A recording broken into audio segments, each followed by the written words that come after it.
தண்ணீர் போத்தலை விற்பனை செய்த ஒரு வியாபாரிக்கு கொழும்பு நீதிமன்றம் இன்றைய நாள்ல 6 லட்சம் ரூபாய் தண்டப்பணத்தை விதிச்சிருக்காங்க. வெள்ளம்பட்டியை சேர்ந்த ஒரு வியாபாரிக்கு தான் இந்த தண்டப்பணம் விதிக்கப்பட்டிருக்கு.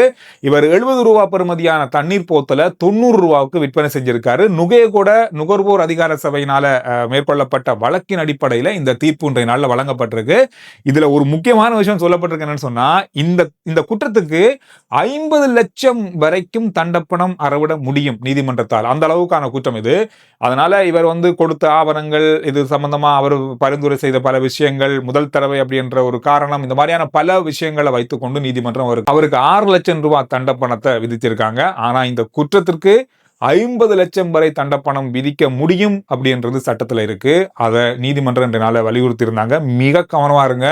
கட்டுப்பாட்டு விலைகளுக்கு அதிகமாக விலைகள்ல பொருட்களை, குறிப்பா அது தண்ணி போத்தல், கடந்த காலங்கள்ல தண்ணி போத்தல் சம்பவங்கள் பல இடங்கள்ல பதிவாகி நீதிமன்றம் அவங்களுக்கான லட்சக்கணக்கிலான தண்டப்பணங்கள் அறவிட்டிருக்காங்க. நல்ல ஒரு விஷயம் இது. இந்த மாதிரி அதிகளவான தண்டப்பணங்களை விதிக்கும் போதுதான் ஓரளவுக்காவது திருந்துவாங்க.